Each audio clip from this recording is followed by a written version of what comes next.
Good morning friends. हमको ये बताते हुए बहुत बेहद खुशी हो रही है कि इस चैनल के थ्रू इससे पहले आपको केवल एसएससी का तैयारी करवाया जाता था, लेकिन अब हमने क्या किया है, एक नया चीज इंट्रोड्यूस किया गया है और वो है क्लास 12 बिहार बोर्ड इंग्लिश का सिलेबस भी इसके थ्रू कवर किया जाएगा। और आशा करते हैं कि डिटेल में किया जाएगा और आपको क्या आएगा, पसंद आएगा। ठीक है। और आज का जो पूरा वीडियो होगा, मेरा पहला जो लेक्चर होगा वो क्वेश्चन एनालिसिस पे होगा और बताया जाएगा आपको कि एग्जाम का जो पैटर्न है वो कैसा है। एग्जाम के क्वेश्चन पेपर को हम देखते हुए बताएंगे आपको कि कैसे एग्जामिनर क्वेश्चन पूछ रहा है, किस सेक्शन पे कितने नंबर का क्वेश्चन आएंगे आने वाले सालों में, और एटलीस्ट 2025 में कैसे क्वेश्चन पूछेगा उसका संरूप हम लोग अपना तैयार करेंगे। जैसे कि अगर हम बात करें तो पहले सबसे डायरेक्ट टू द पॉइंट हम लोग आते हैं, ठीक है। उसके बाद हम लोग डिटेल में और बात करेंगे। देखिए, अगर इंग्लिश का अगर हम बात करें तो इंग्लिश का आपको मालूम है कि इंग्लिश कितने नंबर का है, 100 नंबर का है, ठीक है। अगर 100 नंबर का है तो एग्जामिनर कुछ ना कुछ तो पेपर के पैटर्न को फॉलो किया होगा ना। क्या पैटर्न फॉलो किया वो देखिए। तो पूरे इंग्लिश का अगर हम बात करें तो 4 सेक्शन में इंग्लिश को बांटा है वो, ठीक है। पेपर में 4 पार्ट में इंग्लिश को बांटा है। पहला जो मेरा है वो है आपका ग्रामर सेक्शन, ठीक है। दूसरा जो है आपका लिटरेचर सेक्शन, तीसरा जो है आपका रीडिंग सेक्शन, और चौथा जो है आपका राइटिंग सेक्शन। ये 4 पोर्शन में आपके पूरे पेपर को बांटा गया है। और कोई भी इंग्लिश का एग्जाम होता है एकेडमिक, उसमें यही कुछ होता है, इससे ज्यादा कोई सेक्शन इंग्लिश का नहीं होता है। तो अब यहां निर्भर करता है कि किस सेक्शन में कितने नंबर का क्वेश्चन एग्जामिनर पूछ रहा है, वो देखने लायक है। तो देखिए, ये तो हमको समझ में आ गया कि इंग्लिश का 4 सेक्शन हम लोगों को पूछा जा रहा है एग्जाम में। अब अगर और थोड़ा सा डिटेल एनालिसिस इसका किया जाए तो कुछ ऐसा होगा। देखिए, क्वेश्चन पेपर मेरा पूरे 2 पार्ट में बांट रहा है। पहला जो क्वेश्चन पेपर होगा वो आपका ऐसा होगा, एक होगा आपका ऑब्जेक्टिव, एक ऑब्जेक्टिव, और दूसरा क्या हो रहा है आपका राइटिंग सेक्शन, मतलब जिसको हम लोग बोल सकते हैं क्या, सब्जेक्टिव। ये पेपर पूरा 2 पार्ट में बांटा है। अगर ऑब्जेक्टिव का अगर हम बात करें तो ऑब्जेक्टिव में आपके 100 क्वेश्चन आ रहे हैं, लेकिन आपको बनाना कितना है, 85। मतलब यहां भी आपके पास ऑप्शन है, आप अपने सहूलियत अनुसार उस 100 में से 50 क्वेश्चन आप बनाइए, ठीक है। और जो 50 नंबर और बच गया वो यहां आ रहा है राइटिंग सेक्शन में। राइटिंग सेक्शन में आपका लिटरेचर आ जाएगा और उसमें फिर रीडिंग सेक्शन भी आ जाएगा, एसे आ जाएगा, ये सब इसी में आ जाएगा, ठीक है। तो ये आपका 50 नंबर का ऑब्जेक्टिव और ये आपका राइटिंग सेक्शन में 50 नंबर। राइटिंग सेक्शन में पूरा आ जाएगा, हम ये बोलना चाह रहे हैं, राइटिंग सेक्शन में आपका लिटरेचर आ जाएगा, राइटिंग सेक्शन में रीडिंग आ जाएगा, राइटिंग सेक्शन तो आएगा ही आएगा, ठीक है। इससे थोड़ा सा और डीप में चलते हैं। देखिए, थोड़ा सा और अगर डीप में अगर हम बात करें तो कुछ पेपर ऐसा आता है।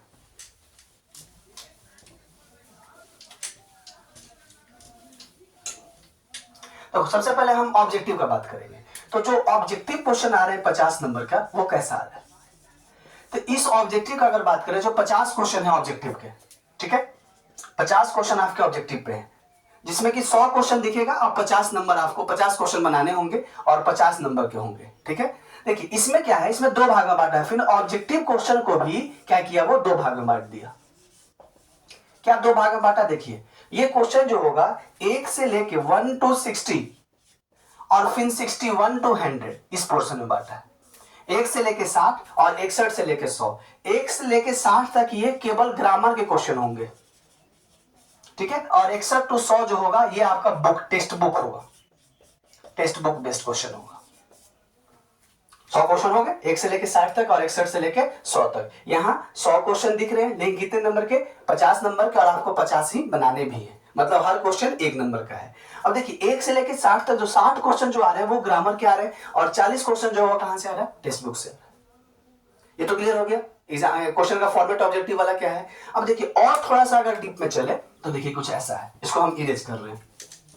देखो, हम बुक वाले टेस्ट वाले का बात नहीं करेंगे, अभी हम ग्रामर का बात करें। ऑब्जेक्टिव में जो ग्रामर आ रहा है ना, वो ग्रामर का क्वेश्चन आखिर कहां से पूछ रहा है एग्जामिनर, उसका हम बात करेंगे, जो हमारे पास 60 क्वेश्चन है, ठीक है।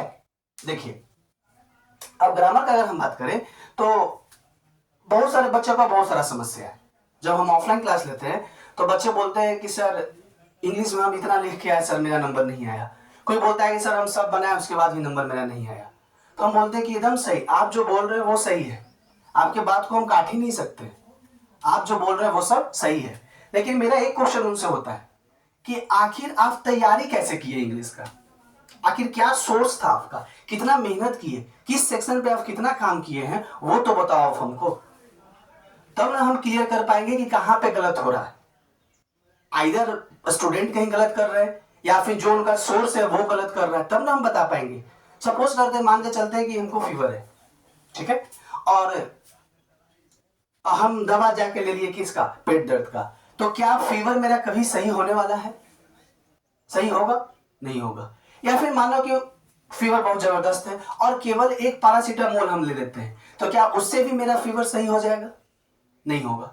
वही हाल यहाँ पे है। इंग्लिश पढ़ रहे हैं, लेकिन जब तक सही चीज नहीं पढ़ोगे तब तक नंबर लाने का संभावना क्या है, कम रहेगा। नंबर आ ही नहीं सकता है जब तक आप सही तरीके से नहीं पढ़ो। सही तरीके से पढ़ रहे हो तो किसी भी हाल में आपका नंबर आएगा ही आएगा। और हम ऑफलाइन क्लास में भी बच्चे को वादा किए हैं कि जैसे हम बता रहे हैं आपको, जिस स्ट्रेटेजी को हम फॉलो करवाना चाह रहे हैं, वो अगर आप थॉरोली फॉलो करते हैं तो 80 अबव नंबर आने का संभावना पूरी तरह से। उससे कम पे हम लोग नहीं बात करेंगे। अरे आप लोग स्कोर करते हो, प्रोजेक्टेड स्कोर करते हो, मैथ में सर 100 में तो 100 ला के आएंगे, केमिस्ट्री में सर इतना लेके आएंगे, फिजिक्स में इतना लेके आएंगे, लेकिन इंग्लिश में ही आप लोग का आकलन क्यों कम हो जाता है? क्यों वहां पे आप ये नहीं कह पाते हो कि सर इंग्लिश में हम एबव 90 लेके आएंगे? ये आप कहीं नहीं पाते हैं। ये आपका कॉन्फिडेंस ही नहीं है वो बोलने का। लेकिन हम वादा करते हैं आपसे कि जैसे जिस स्ट्रैटेजी को हम फॉलो करवाना चाह रहे हैं वो अगर आप फॉलो करते हो तो फिर वो नंबर कोई रोकेगा नहीं आपको इंग्लिश में। अरे भाई, अगर आप एक सब्जेक्ट भी आपका गड़बड़ाएगा, ओवरऑल परसेंटेज आपका गड़बड़ा जाएगा। अगर मैथ में आप 100 में 100 लेके आओ, चलो बहुत अच्छा है, इंग्लिश फिजिक्स में आप लेके आओ, केमिस्ट्री में लेके आओ, हिंदी में लेके आओ, लेकिन क्या है, इंग्लिश में अगर कम नंबर आने से ओवरऑल परसेंटेज मेरा जो चाहिए वो मिल पाएगा हमको? नहीं मिल पाएगा। तो मेरा ये कहना है कि जिस तरह से आप फिजिक्स पे टाइम देते हो, जिस तरह से आप केमिस्ट्री में टाइम देते हो, जिस तरह से आप मैथ में टाइम देते हो, उसी तरह से आप इंग्लिश में भी टाइम दो। और उतना टाइम हम मांग भी नहीं रहे, जितना मेहनत वहां आप कर रहे हो उससे कहीं कम मेहनत में इंग्लिश आपका कंप्लीट हो जाएगा। उससे कहीं कम मेहनत में इंग्लिश अगर थोड़ा सा आप अगर फोकस स्टडी करते हो तो इंग्लिश आपका क्लियर हो जाएगा। और क्वेश्चन तो एकदम क्लियर है, हम तो क्रिस्टल क्लियर जैसा क्वेश्चन फिक्स है। क्या क्वेश्चन 2025 में आएंगे वो तो फिक्स है। ये निर्भर करता है कि आप किस सोर्स से पढ़ रहे हैं। अगर सोर्स अच्छा पढ़ा रहा होगा तो उसको मालूम है कि क्या क्वेश्चन 2025 में पूछने जा रहा है बिहार बोर्ड। इवन हम भी आपको बता रहे हैं क्या एग्जाम में क्वेश्चन आएगा, वो क्लियर कट है। हमने ऑफलाइन क्लास लिया है, ऑफलाइन क्लास वाले बच्चे को मालूम है, हम उनको क्लियर कर चुके हैं कहां से कौन सा क्वेश्चन कितने नंबर का आएगा, और उसी चीज पे हम फोकस करेंगे, बाकी से हमको मतलब नहीं है। ठीक है, हम यहाँ पे खड़े हैं आपको 80+ दिवाने के लिए। 80+ आता है आपका, मेरा काम खत्म। मेरा एक ही मोटो है कि आपका 80+ नंबर है, जो कि बहुत चैलेंजिंग है हम लोग के लिए। चैलेंजिंग इन द टर्म करने का मतलब बच्चा फॉलो ही नहीं करते हैं जो हम बोलते हैं। टीचर की बात को अगर बच्चा फॉलो करने लगे तो नंबर लाने से उसको कोई रोक नहीं सकता है। चलो खैर, हम लोग और आगे बातें करते चलेंगे। लेकिन अगर ग्रामर का हम बात करें तो ग्रामर का 60 क्वेश्चन है। अब यहाँ बोलिए अगर सर 50 को ऑब्जेक्टिव बनाना है, 100 क्वेश्चन है, तो क्या लिटरेचर बनाना मस्ट है? तो जरूरी नहीं है लिटरेचर वाला जो 40 क्वेश्चन है हमको बनाना है। हमको 100 में से कोई भी 50 को बना देना है। हम हो सकता है कि ग्रामर ही 50 को बना दे, हो सकता है कि लिटरेचर ही 40 हम बना दे। कोई भी हमको वहां पे क्या करने हैं, 50 क्वेश्चन बना देने, कैसे भी तरह से, चाहे वो ग्रामर का 50 बना दो, चाहे आप लिटरेचर का 40 बनाओ और ग्रामर का 10 बनाओ, किसी भी तरह से वो 50 हमको बनाने हैं। और अगर आप सपना देखते हैं कि 80+ इंग्लिश में लाना है, then you have to score at least above 45 marks in objective section. अगर आपको लगता है कि हम 80+ स्कोर करेंगे तो आपको किसी भी हाल में ऑब्जेक्टिव वाले सेक्शन में 45+ नंबर लेके आने होंगे, तब जाके आपका 80 नंबर आएगा। ये हम लोग ऐसा समस्या क्यों ऐसा हम बोल रहे हैं, ये हम इसलिए बोल रहे हैं कि सब्जेक्टिव सेक्शन में हम लोग के जो रीजन है, हम लोग का जो कॉपी हम लोग जैसे लिखते हैं वो एवरेज मार्किंग हो जाता है सबका। और वहां पे आप 50 नंबर जो बच गया आपका, उसमें आप कभी भी ये नहीं कर सकते कि सर 50 में हम 45 लेके आएंगे, वो कभी नहीं होगा। वो 50 में आपको एवरेज नंबर 35 से लेके 40 के बीच में आपको बैठाने वाला है टीचर। तो जब आप 80 का स्कोर सपना देखते हो, 80 स्कोर लाने का, तो आपको 45 किसी भी हाल में ऑब्जेक्टिव में लेके आने होंगे। तब जाके आपको 80 नंबर आप ला सकते हो एग्जाम में। और वो आएगा एकदम, बहुत आसान है। इंग्लिश ऐसा टफ नहीं है बिहार बोर्ड का कि आप बहुत मेहनत करने का जरूरत है और एकदम दिन रात ये करना है। कुछ नहीं करना है, बस जो स्ट्रेटेजी आपको बताया जा रहा है, जो आपको स्टडी मटेरियल दिया जा रहा है, जो लिखवाया जा रहा है, उसको आप कंटिन्यू रिविजन में रखिए ना। आप रिवाइज करते चलते हो, वीकली टेस्ट हम लोग कंडक्ट करते हैं, वीकली टेस्ट आप ज्वाइन कीजिए तो आपका नंबर आएगा। ठीक है, चलिए देखिए, अगर हम बात करें 60 नंबर का, तो इस 60 को और अगर हम डीप में देखे हैं, क्वेश्चन का एनालिसिस किए प्रीवियस 10 सालों का, तो जो डीप में देखा गया है, तो ग्रामर के जो क्वेश्चन है वो 60 नंबर का तो क्लियर हो गया। इस 60 में भी अभी समस्या है। क्या समस्या? देखिए, 10 क्वेश्चन तो हम फिक्स कर दिए हैं आपका स्ट्रक्चर पे। 10 क्वेश्चन कोई रोक ही नहीं सकता है स्ट्रक्चर पे। वो कौन सा स्ट्रक्चर भाई? तो स्ट्रक्चर है टेंस का। टेंस के स्ट्रक्चर पे 10 क्वेश्चन फिक्स है। मतलब कि किसके साथ इजे मार लगेगा, किसके साथ वॉज वर लगेगा, किसके साथ डू डज लगेगा, किसके साथ हैज हैव लगेगा, इस पे क्वेश्चन 10 गो है। और उसके बाद ही बच्चा बोलता है कि सर मेरा नंबर नहीं आ रहा है। अरे भाई, नंबर कहां से आएगा जब तक आपका बेसिस सही नहीं होगा, जब तक आपका सोर्स ही सही नहीं होगा, तो नंबर कहां से एक्सपेक्ट करते हो? नंबर एक्सपेक्ट करने के लिए आपको मेहनत करना होगा ना। नंबर लाने के लिए आपको रात को जगना होगा। मोबाइल चलाने से और यहां से वहां से वहां, इस कोचिंग से उस कोचिंग जाने से आपका नंबर नहीं आने वाला है। नंबर लाने के लिए आपको मेहनत करना होगा, कड़म मेहनत करना होगा, तब जाके नंबर आप स्कोर कर सकते हो। देखो, ये 10 क्वेश्चन जो है स्ट्रक्चर पे है। ये प्रीवियस 2024 के पेपर आप लोग उठा के देखिएगा, वहां भी आया।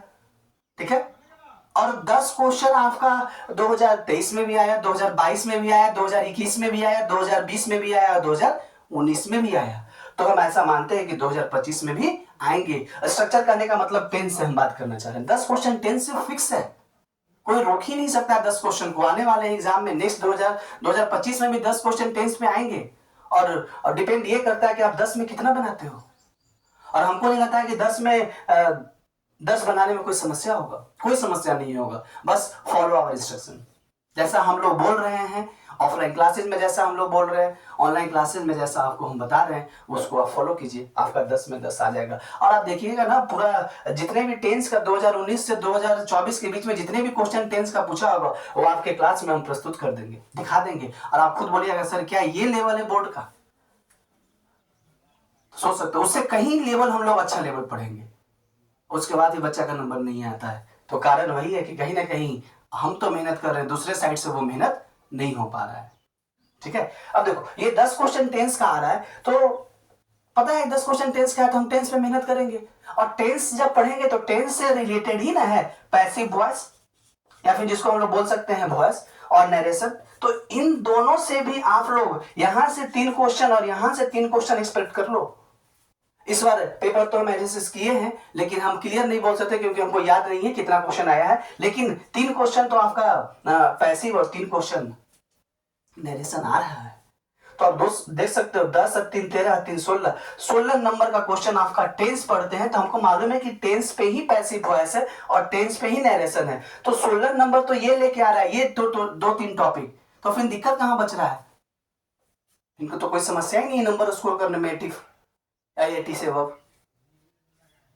चलो ठीक है, अब हम लोग आज का जो मेरा क्लास था ये बस एनालिसिस करने का ही था। कल से आपको डेली बेसिस पे हम लोग तैयारी कर रहे हैं कि ऑनलाइन क्लास, वो लाइव क्लास अरेंज कर पाए, लेकिन हो नहीं पा रहा है, उसमें लगे हुए हैं। जैसे ही लाइव क्लासेस हम लोग अरेंज करने लगेंगे, आपको लाइव क्लास का लिंक मिलने लगेगा। लेकिन फिलहाल के लिए एक रिक्वेस्ट है मेरा कि जैसे टॉपिक बाय टॉपिक हम आपको रिकॉर्डेड वीडियो देंगे, उस रिकॉर्डेड वीडियो को आप फॉलो कीजिए, पढ़िए। जो भी डाउट है वो आप हमसे मैसेज करके, या फिर इवन जो ऑफलाइन क्लास में बच्चे हैं वो हमसे वहां पे क्लियर कर सकते हैं। ठीक है, और आई होप कि आपको पसंद आएगा। आने वाले दिनों में जो भी हम टॉपिक पढ़ेंगे वो आपको काफी पसंद आएगा। ठीक है, चलिए, तो कल से मेरा जो क्लासेस लगेंगे, सब पहले पढ़ाने का तरीका समझ लो। हम जो सबसे पहले टॉपिक पढ़ाना चाह रहे हैं वो पढ़ाएंगे हम सबसे पहले नाउन। नाउन के बाद डायरेक्टली हम जंप करेंगे टेंस पे। टेंस पढ़ाने के बाद हम पढ़ेंगे वॉइस, और वॉइस के बाद हम पढ़ेंगे नरेशन। ये मेरा सबसे पहले प्राइम फोकस एरिया होगा, वो 4 टॉपिक होगा।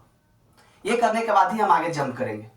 ये 4 टॉपिक होगा। आज जैसे ही टेंस और वॉइस और नरेशन पढ़ेंगे, उससे तुरंत पढ़ लेंगे हम लोग क्वेश्चन टैग, जो कि क्वेश्चन टैग से 2 क्वेश्चन प्रीवियस 5 सालों से पूछा जा रहा है एग्जाम में। ठीक है, तो ऐसा कुछ है जो कि बताया जाएगा आपको, एकदम बहुत ही आसान टॉपिक है, सिलेबस है इसका। बशर्ते कि आप मेहनत कीजिए, सिंसियर पढ़िए, अच्छे सोर्स से पढ़िए, आपका क्लियर हो जाएगा। टफ नहीं है उतना कि आपको दिक्कत होने वाला है। So thank you. I hope आप हमको सपोर्ट कीजिएगा और काफ़ी इंजॉय भी आएगा, मेरे साथ जुड़िए, इंजॉय आएगा, पढ़ने में मजा आएगा। चलिए थैंक यू।